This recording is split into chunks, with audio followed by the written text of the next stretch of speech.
Hi everyone, welcome to Nitha Samayal. Nitha Samayalல நம்ம idli from the scratch எப்படி பண்றதுன்னு பார்க்க போறோம். ஒரு பெரிய கிளாஸ்ல ஒரு கப் உளுந்து வந்து நம்ம ஊற வச்சிருக்கோம். அதுக்கு வெந்தயம் வந்து ஒரு 2 ஸ்பூன் ஊற வச்சாச்சு. இங்க அரிசி ஊற வைக்கிறதுக்கு 2 ஸ்பூன் ஜவ்வரிசி, மாவு ஜவ்வரிசி எடுத்துருக்கோம்.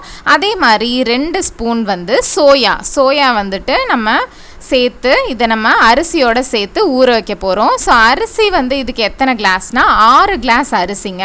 ஸோ 6 கிளாஸ் அரிசிக்கு 1 கிளாஸ் உளுந்து அப்படின்றது தான் எங்கள் வீட்டோட காம்பினேஷன். நீங்கள் என்ன மாதிரி போட்டு ஊற வைப்பீங்கன்னு சொல்லுங்கள். ஸோ 4 கிளாஸ் போடுவீங்களா இல்லை 5க்கு 1 அது மாதிரி எப்படி வந்து உங்கள் வீட்டில் நீங்கள் செய்வீங்கன்னு மறக்காமல் கமெண்ட் பண்ணுங்கள். நாங்கள் 6 கிளாஸ் அரிசிக்கு 1 கிளாஸ் உளுந்து போடுவோங்க. ஸோ இப்போ இது பாருங்கள், இது பேர் வந்து கொட்டமுத்துன்னு சொல்லுவாங்க, நம்ம ஊர் சைடு ஆமணக்குன்னு சொல்கிறாங்க. ஸோ இது மாதிரி விதையாக வந்துட்டு நம்மளுக்கு நாட்டு மருந்து கடையில் கிடைக்கும்.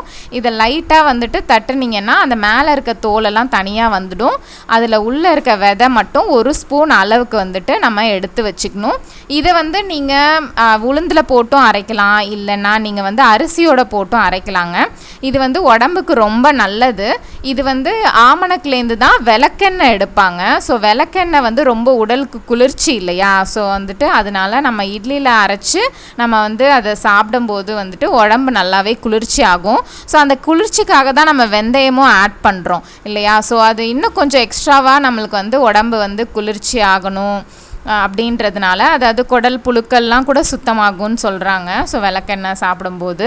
ஸோ அதனால் நம்ம விளக்கெண்ணெயாக சில பேருக்கு எடுக்கிறது வந்து சரி வராது, ஒத்துக்காது. ஸோ அது ஆமணக்கூல வந்துட்டு நம்ம அதே ஃபார்மில் அந்த விதையோட ஃபார்மில் அரிசியோட இல்லை இட்லியோட சேர்த்து நம்ம எடுக்கும்போது வந்து அது நம்மளுக்கு தனியாக சாப்பிட்ற ஃபீலே இருக்காது. ஸோ அது வந்து அந்த டேஸ்ட் தனியாக எதுவுமே தெரியாது. இட்லியோடயே வந்துட்டு நம்மளுக்கு ஒரு நல்ல பொருளும் நம்ம உடலுக்குள்ளே வந்து போயிடுது. ஸோ அதனால் நீங்கள் கண்டிப்பாக ஆமணக்கு போட்டு ட்ரை பண்ணி பாருங்கள்.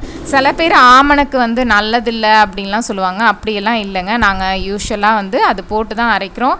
எதுவும் ஆகலை. ஸோ எதுவும் எல்லாமே நல்லா தான் ஃபங்க்ஷன் ஆகிட்டுருக்கு. ஸோ அதனால் நீங்கள் நம்பி வந்து நீங்கள் ஆமணக்கு ஆட் பண்ணலாம். அது ஒரு ஹெல்த்தியான ஐட்டம் தான். ஸோ அதை பார்த்து பயப்படணுன்னு எந்த அவசியமும் இல்லை. ஸோ நம்ம வந்து அரிசியை வந்து நல்லா 2-3 வாட்டி க்ளீன் பண்ணிக்கணும். நம்ம கடையில் வாங்கின அரிசி தான்னாலும் அது வந்து மேலே வந்து ஒரு மாதிரி ஒயிட் பார்ட்டிக்கல் மாதிரி நிறைய ஒட்டியிருக்கும். ஸோ அப்படி இருக்கும்போது நம்மளுக்கு அதோடு சேர்த்து அரைச்சோம் அப்படின்னா அந்த மாவு வந்து நல்லா ஃப்ளஃபியாக வராது. ஸோ அதனால் அரிசியை 2-3 வாட்டி கழுவிட்டு அதே மாதிரி உளுந்தையும் நம்ம வந்து ஒரு 2-3 டைம் வந்து கழுவிடணும்.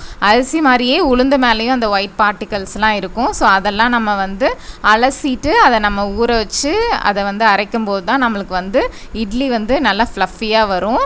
ஸோ வந்துட்டு 1 ஸ்பூன் அளவுக்கு ஆமணக்கு நம்ம தனியாக எடுத்து வச்சுக்கலாம். இதை ஊற வைக்கணும்னு அவசியம் இல்லை, அது விதை தான் இல்லையா? ஸோ அதனால் வந்துட்டு அதை தனியாக வச்சுக்கலாம். நம்ம அரைக்கும் போது சேர்த்து போட்டு அரைச்சிக்கலாம். ஸோ இந்த அரிசி அண்ட் உளுந்து வந்து நல்லா ஊறணுங்க. உங்களுக்கே தெரியும், அது ஊறி வர்றது மேலே வந்துட்டு அரிசி வந்து ஊறி வர்றது தெரியும். இப்போ நம்ம வந்து இதில் சின்ன டிப்ஸ் அண்ட் ட்ரிக்ஸ் பார்க்கலாம். இப்போ நம்ம வந்து இதில் வந்து நம்ம என்ன பண்ணணும்னா ஒரு 5 hours ஆச்சும் மினிமம் ஊறணும். அப்படி இல்லைனா ஓவர் நைட் ஊற விடலாம். இல்லைனா காலையில் வந்து நம்ம வந்து அரிசி ஊற வச்சுட்டு ஈவினிங் போல் வந்து நீங்கள் மாவரைக்கலாம். ஸோ அது ஒன்று பண்ணலாம்.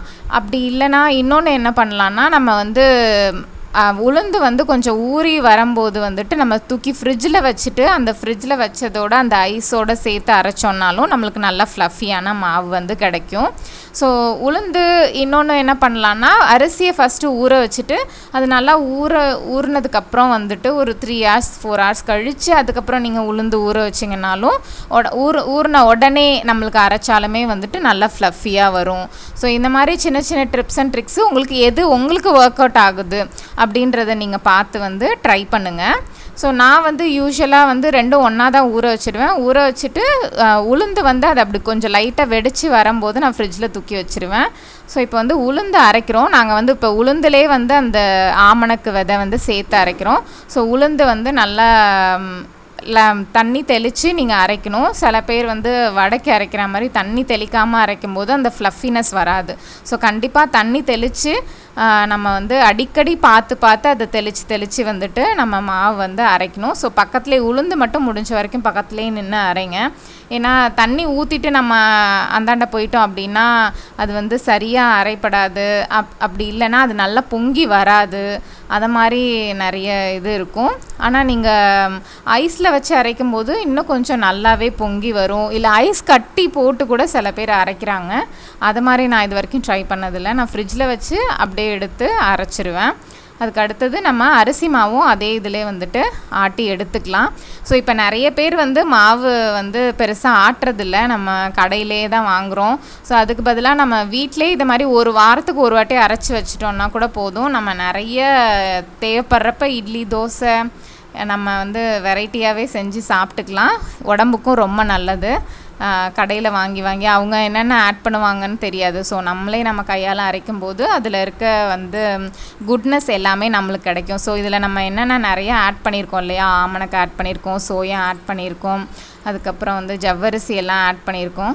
ஸோ ஒரு ஹெல்த்தியான ஒரு ஃபுட்டு வந்து நம்மளுக்கு கிடச்சிரும். அதுவும் இல்லாமல் இட்லி வந்து ரொம்ப ஹெல்த்தியான வேர்ல்ட் ஃபேமஸ் ஃபுட்டு கூட இல்லையா. ஏன்னா அது ஓவர் நைட் வந்து ஃபர்மெண்ட் ஆகுது. ஸோ நம்ம நைட் அரைச்சி வச்சுட்டு அடுத்த நாள் காலையில் தான் வந்து நம்ம அதை ஆவியில் வேக வச்சு அதை இட்லியாக சாப்பிட்றோம். ஸோ அதனால் வந்து ரொம்ப ஹெல்த்தியான ஃபுட்டு. ஸோ இந்த ஹெல்த்தியான ஃபுட்டை நம்ம கடையில் அரைச்சோ இல்லை கடையில் மாவு வாங்கியோ செய்யாமல் நம்ம வீட்டிலே செஞ்சோன்னா இன்னுமே வந்து அது ரொம்ப ஹெல்த்தியாக நம்மளுக்கு வந்து உடம்புக்கு நல்லது வந்து நடக்கும். ஸோ நம்ம இப்போ இதை வந்து மாவு வந்து இட்லியாகவே ஊற்றியாச்சு. இட்லி எவ்வளோ ஃப்ளஃபியாக வந்திருக்கு பாருங்கள். ஒரு ஃப்ளாட்டான ஒரு கரண்டி மாவு தான் நாங்கள் வந்து இதில் ஆட் பண்ணியிருக்கோம். ஆனால் இட்லி வந்து நல்ல குஷ்பு இட்லி மாதிரி நல்லா ஃப்ளஃபியாக வந்திருக்கு பாருங்கள். ஸோ அதுக்கு காரணம் வந்து அதில் ஆட் பண்ண இந்த ஆமணக்கு அதெல்லாம் தான்.